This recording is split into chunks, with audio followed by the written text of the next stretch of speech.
Hi, welcome to the 13th floor. I'm Marty Duda. Today we have Shakey Graves with us. That's me. Hey, you're direct from the Auckland City Limits Festival. Mm-hmm.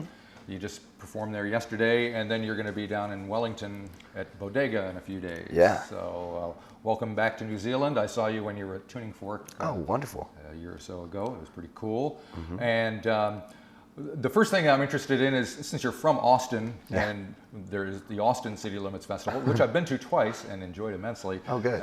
They've kind of based the Auckland City Festival, at least they've taken some of the imagery, if nothing else, off of it. Oh, it's very similar. How did you compare the two, the Auckland one to the Austin one?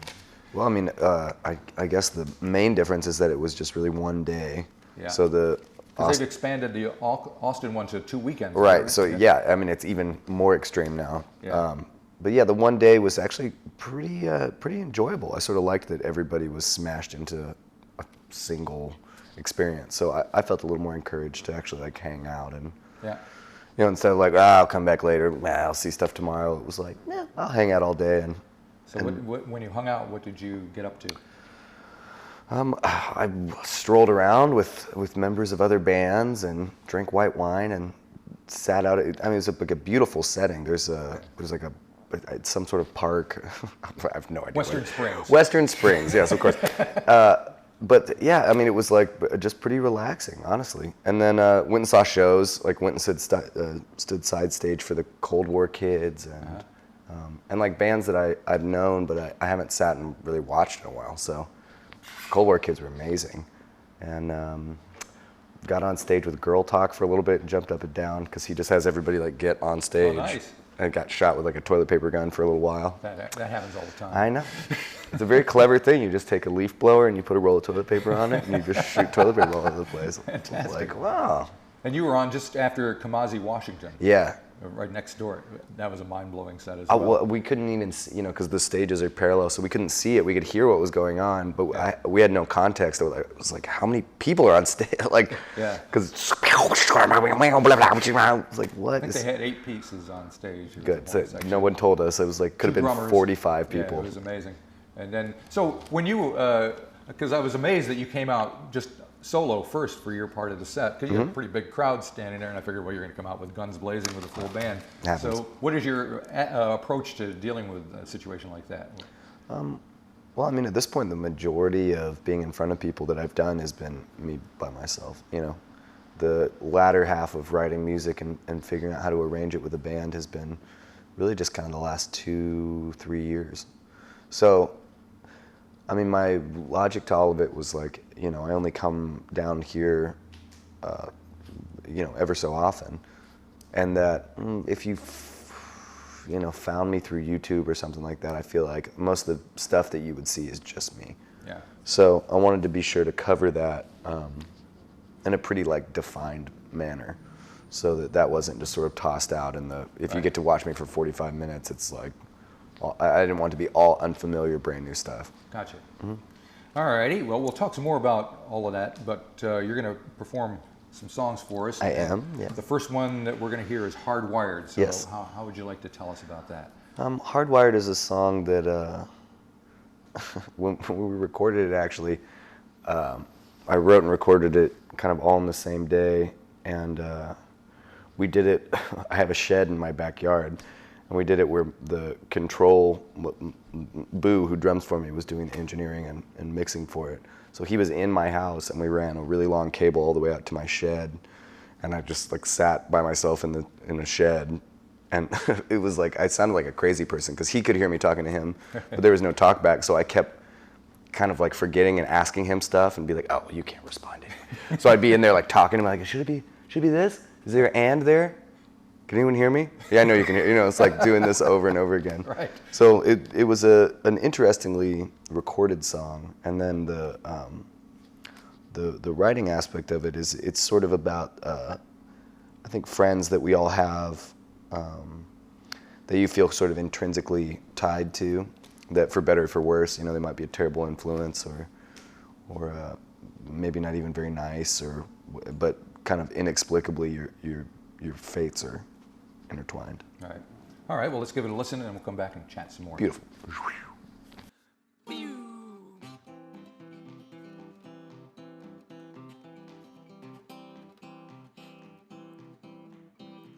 Well, water was wine back on Blue Mountain time, where I watched your loving expire while I lay close to you as the lace on the shoe.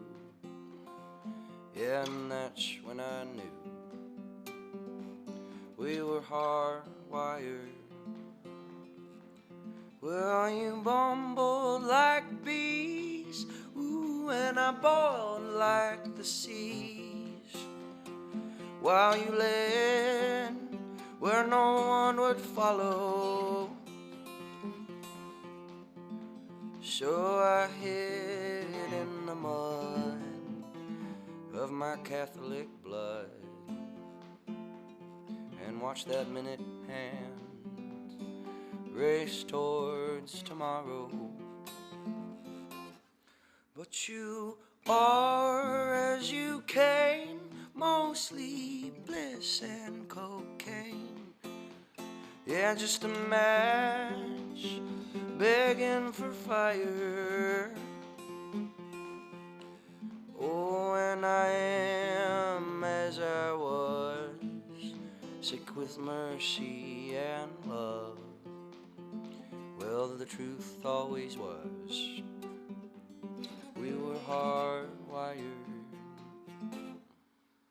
So sit by the still, ooh, drink up your fill. Yeah, tell all of them people your problem. Well, those friends were so true when you were 22. But now you got nothing in common, 'cause they are as they came, mostly bliss and cocaine. Yeah, just a match begging for fire. And I am as I was, sick with mercy and love. Well, I'm sorry enough, I was hardwired.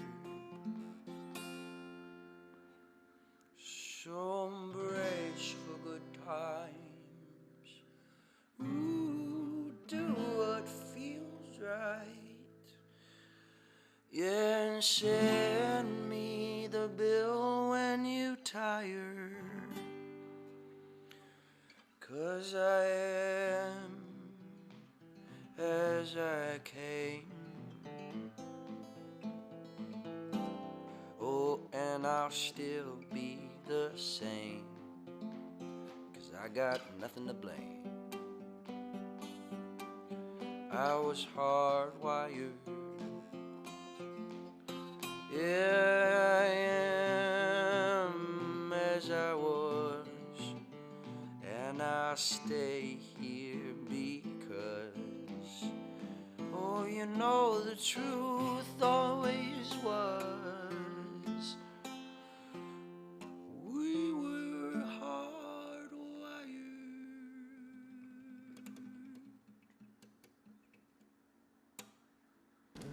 Okay, we're back with Shakey Graves, and this is your second time in New Zealand, correct? Mm-hmm. So the first time you were here, you only were in Auckland, and that's pretty much as far as you got. This time you got a few days to do some exploring before you head down to Wellington. Yeah. So what are you planning on getting up to?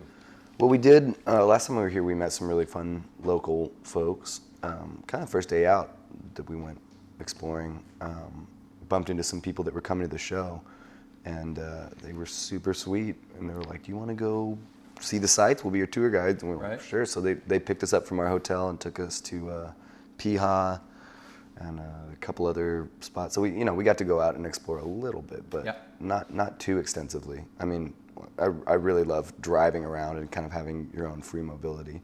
So this time I think we have 4 days or so until we have to be in Wellington. So I think we're just gonna, like, everybody I talk to has a different, like, oh, you should go to blah, blah, blah. You should go see the glowworms, or whatever. So I think we're gonna do it all.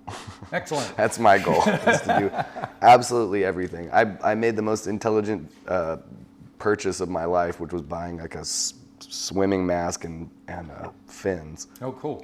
We can go up to Goat Island. That's what I heard. Yeah, that's Goat what somebody Island's a place said. for that. Yeah. And then if you're into fishing, I recommend you go to Taupo. They have, Okay. like, giant trout. What? I mean, I'm American, as you can tell, so I grew up in a small town in western Pennsylvania, and our idea of catching a big trout was like 12 inches, Right. 15-inch rainbow would be like, oh my God. Huge. We're talking 3 or 4 times, What? like huge mothers, brown and rainbows, yeah. And then you go out on a charter boat if you want to, because it's easier for somebody like me, and Sure. it's definitely worthwhile. And you just reel them in. Oh my It's God. yeah, it's very cool. So I highly recommend that. Well, great. So I got to add that to the list too. Absolutely. All right, we have another song, Daisy Chains. Yeah. Can you tell me about that one? Perfect segue. Daisy Chains is a song that I wrote a long time ago. I think I wrote it in around the 2007 or so. I was a younger man, but it was a song that I'd been like left by a girlfriend and was very, very sad about it. And this song kind of barfed out of me, and it even to this day, it's sort of one of those, I've kind of always segmented my tunes. Some of them have very distinct kind of characters in them that are certainly not me. And this one is one of them. It seems to be about sort of a soldier at some point trying to convince a girl to marry him so he has an excuse to not go to war. Right. Which I don't know if that's a great excuse, but I think it would be motivation enough to maybe reconsider. Any excuse is a good excuse not to go to war. Agreed. All righty, well, let's give it a listen, and we'll come back and talk one more time. Great.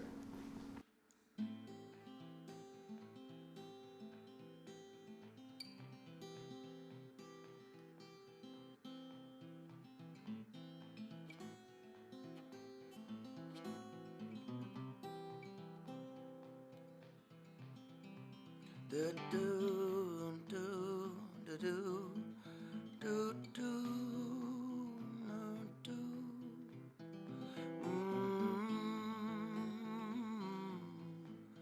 Ooh ooh ooh ooh ooh.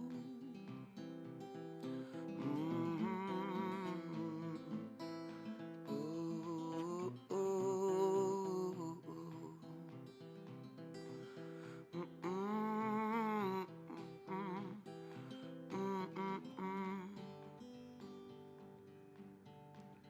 Well, please marry me.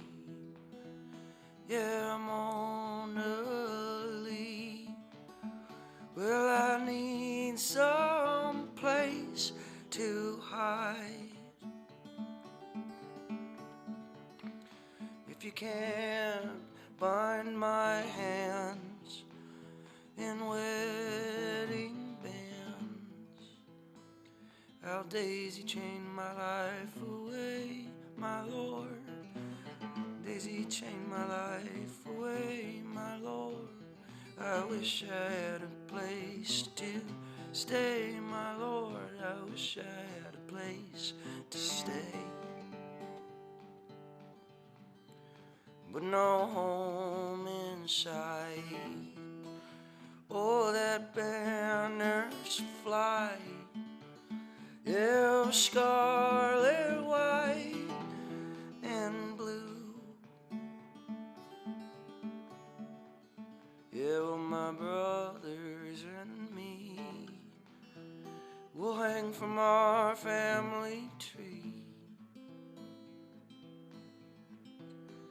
as the boys who fought and died for you, my Lord. Yeah, the boys who fought and died for you, my Lord.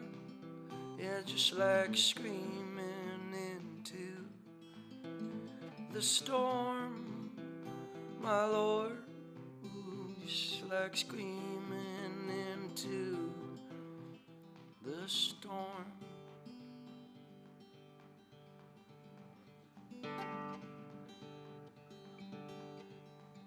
So please find my bones and mail me home. You know I miss my family.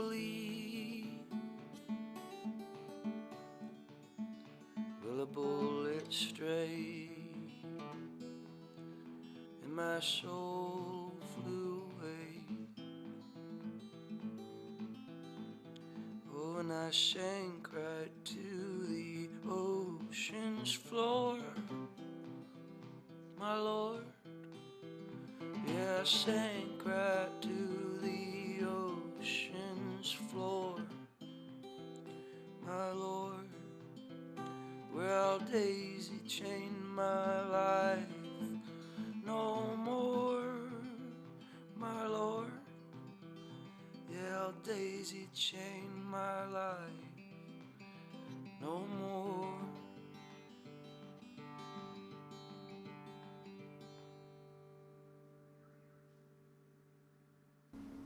All right, we're back with Shakey Graves for one more song before you head off to Wellington and points south. That's You're right. in New Zealand. And we spoke a couple weeks ago on the phone, and you were telling me about your little excursion to Levon Helm's barn. Yeah. You know, Levon is no longer with us. His Yeah. barn is, and his spirit is. Yeah. And your most recent album, as far as I know, came out in 2014, and The War Came. So with all that going on, what is the status of new music with you and new releases and stuff? I'd say at this point we're about maybe a third of the way through figuring stuff out. Right. I mean, the thing that I think I would change the most about the last effort that we did is that you know, I'd spend more time with it. I would have taken. I guess I would have just been a lot sleepier about everything. Right. Which maybe isn't a good thing. It might still have not been released, you know, at this point. Like Well, deadlines. Did you have a deadline that somebody was giving Yeah, you? Or? yeah, more or less. And again, it's a deadline I agreed to. It wasn't like anyone was, you know, twisting my arm. But in the past, I've never done that. You know, it's like the music's done when it's done. And I think to a certain degree that allows a lot of nitpicking, maybe unnecessarily. So it's, again, I think deadlines are crucial. I agree. But I wouldn't get anything done without one. I agree. But when it comes to something like songwriting or production stuff, it's like I feel like that's more like it can be more like bug catching or something like that, or you know, like trying to get a photograph of like a snow leopard or something. Right. You have to sit dressed like a bush for like a half a year. You know, you can't just go out and be like, well, didn't find a snow leopard. Like, you know, I think it's there, but it can take a lot of kind of archaeological discovery. Or at least that's how I like to write. So. And has writing always been that way for you, or has writing process changed over the years? I think so. I mean, sometimes it's just like blah, blah, blah, blah, 9 songs. And then sometimes, you know, you sit and you know, it's like working on an oil painting or something that you have to let all of it dry before you can listen to certain aspects of it. So for this, it's been like when we went to Levon's, we were writing too, which is really fun. As opposed to coming up with material and teaching it to other people and then arranging it. It was like we were just kind of discovering it as we were playing through it. So with that being said, it's like now I have all this just rough material to go through. So I love music editing. It's like one of my favorite things to sit and do. I find it exciting. I don't know. It's like, it seems sort of insane to listen to this exact same song 150,000 times in a day, you know, or the same like 4 seconds of a song and be like. Well, I'm a video editor, so it's the same thing. Sure. You could do. Yeah. And I like it. I like it a lot, and I love doing really small things that, you know, maybe no one would ever even notice. That you're like, if you notice, there's like there's a car horn in this one, you know, or whatever. You can hear like my dog sneeze or something like that, and it's like those are the things that. Sometimes you'll go and make a really fancy song and then look back at the recording where there's a lot of noise and other people are in the room, and that's still the one that wins. Right. But I feel like if you don't have options, sometimes you just assume that, you know, that take is that take. Like, well, we got it, moving on. And then later you're like, you know, once you break it in and wear the song around a little bit more, it changes. Cool. Well, we'll have to look forward to hearing all Yes, this. me too. I'm looking forward to hearing it I as bet well. you are. Yeah. All right. And then looking forward to hearing things. We have one last song to hear from you, Pansy Waltz. Yeah, Pansy Waltz is off of And the Word Came. Right. Anything you can tell us about it? Insights to it before we? Yeah, Pansy Waltz is a song again.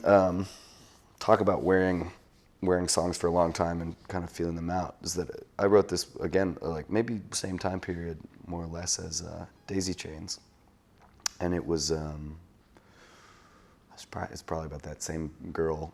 She's got a lot of songs. She worked out really well. But it was sort of me being.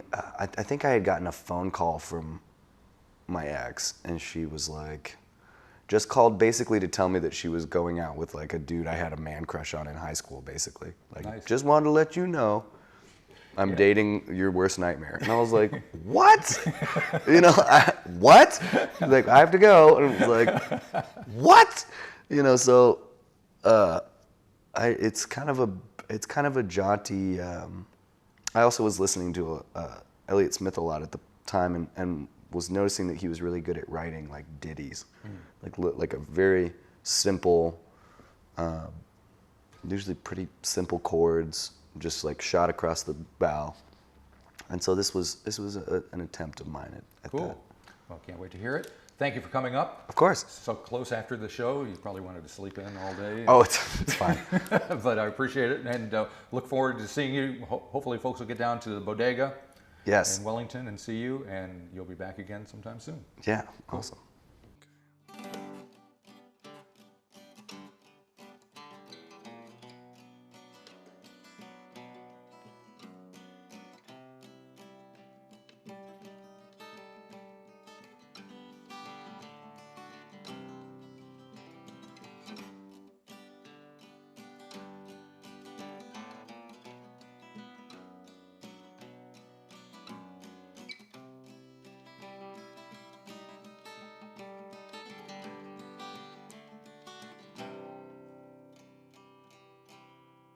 Well, he's out of season, out of sync. Oh Lord, what must his family think? And you must be getting his feathers wet. Well, she always seems to be the top till she drops you like a rock. You should have been a better friend to him. Well, I dusted all the bones out of my yard, fixed the screen door, raised a barn, but still you call me from the moon every single afternoon. Tell me all about the astronauts you come to love, and how the earth looks from above, and how I should have been a better friend to you. Yeah, but I've never seen life as a chore, a treasure for to find. Well, I've read the news, abused the booze, and often wondered why. Yeah, my smile remains, though thinking pains the average passerby. Well, they'll sink like stones into their homes, away from teeth like mine. Ooh.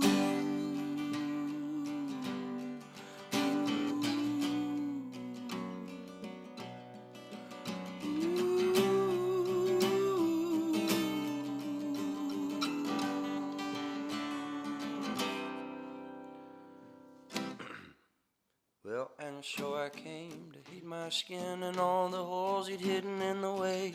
You let my legs waltz the weeks away by your side, when you should have been a better friend of mine. Well, I saw in you a brand new bird, the song of which I'd never heard, a melody so fine the whole world would pine. It's a tune to give the boys the blues and turn the horses into glue. You know, I should have been a better friend to you. Yeah, I should have been a better friend to you. But I've never seen life as a chore, a treasure for to find. Well, I've read the news, abused the booze, and often wondered why. Yeah, my smile remains, though thinking pains the average each passerby. Well, they'll sink like stones into their homes, away from teeth like mine. Ooh.